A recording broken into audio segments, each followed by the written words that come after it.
This is problem 4-19 on page 135.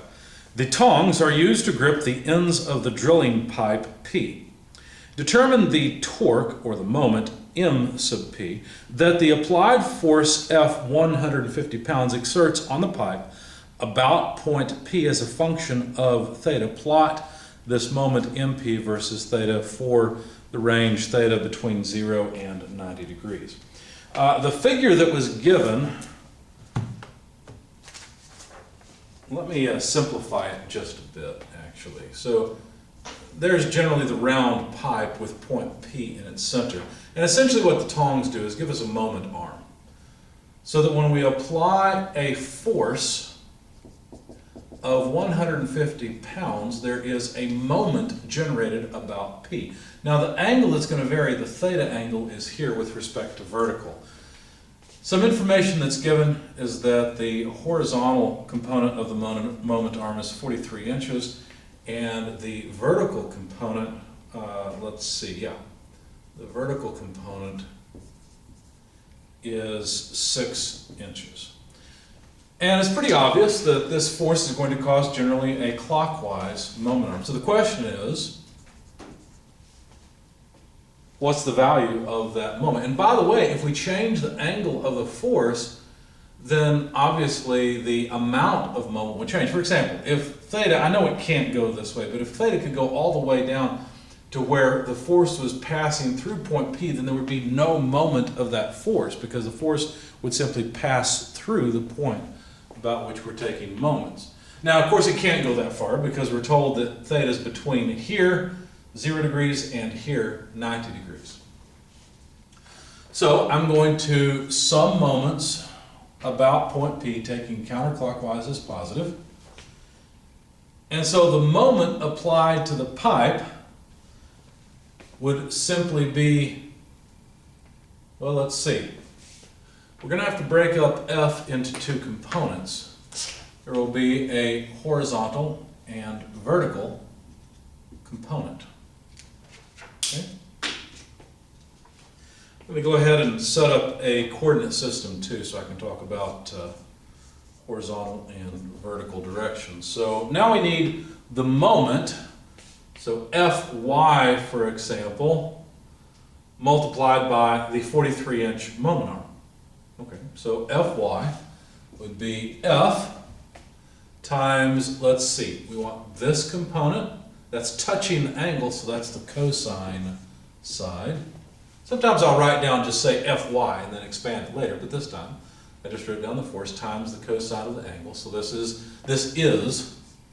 Fy, multiplied by the moment arm. Well, the moment arm had better be in the opposite direction, or not the opposite, but in the perpendicular direction of 43 inches. Now let's check the sign and see if I got it right. No, I've got to put a negative sign on that, right? Because this force will tend to cause a clockwise moment, but counterclockwise is what's positive. Now notice that the horizontal component, you can call it Fx, will also cause a moment. And since it's above the point P, it will also generally cause a clockwise moment, so I need to say minus F. And this side now will be the sine side, multiplied by then the moment arm of 6 inches. Okay? Now, the moment generated here will be MP. That's the amount of moment that will be generated. Notice that I have, let's see, I've drawn MP as positive. Well, I've drawn it as negative, actually. Let's draw MP as positive, like that. And we'll see what happens. So if we write MP as a function of theta, because that's what it is, right? It depends on the angle, the particular angle we plug in here. Well, then that comes out something like this.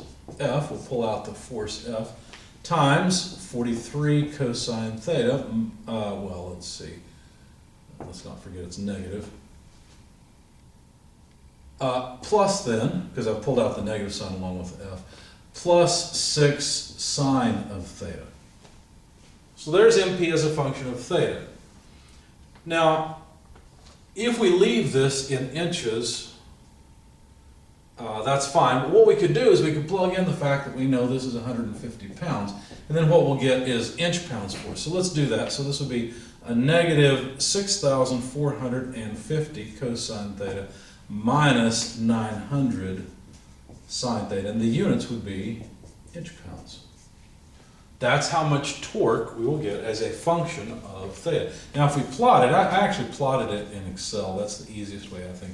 I think I plotted it every degree or so, something like that. I didn't bother finding the max. Well, actually I did hone in on the maximum a little bit by changing my particular, well, I'll show you. So if we plot theta in degrees, and go from 0 degrees to 90 degrees, what you find is that MP, of course, at 0, you just plug in 0 here and 0 here. This term goes away because sine of 0 is 0. Cosine of 0 is 1, so you just get 6450. Now, what I did is I decided that all this negative sign really means is that the total moment will be in the clockwise direction. So I just put my positive axis on this side and just indicated that this would be a clockwise moment. Okay. Anyway, so 6450 inch-pounds, and I guess we should add those as units, inch-pounds clockwise. That's the initial moment at an angle of 0 degrees. So in other words, when F is pointed straight up, then there's the moment. Okay? Now, when I plotted this in Excel and I went to 90 degrees, what I found is that, of course, you know, the cosine of 0, or cosine of 90 is 0. And so I just get this term. So this just goes down, let's see, this just goes down to 900. And I realize I've drawn it wrong on my sketch here. I guess 900 is going to be, maybe about there or so. So that point goes down right about there. There's actually a maximum in between here that looks something like that. And this maximum, despite the scale of my drawing, this maximum was at about 7.95 degrees, and it had a magnitude not much above 6450. It was about 6,512.488, if you want that many decimal places. But that's about the biggest I could take. Now, if I wanted to, I could take the derivative of this with respect to theta, set that derivative equal to 0, solve for theta. It's just more work than I felt like doing. And this was close enough, I felt, or in my opinion, I shouldn't say I felt, I thought that was close enough. So roughly 8 degrees, a little bit below. This is supposed to be a tilde, it doesn't look much like one. So about 7.95 degrees is where that peaks. And it is important to note that, despite my drawing, I shouldn't have drawn it this way, but we'll of course end up at 900 inch-pounds when theta is equal to 0, or when theta is 90, because think about it, when theta is 90, there's still a 6-inch moment arm for that 150-pound force, which would generate 900 inch-pounds.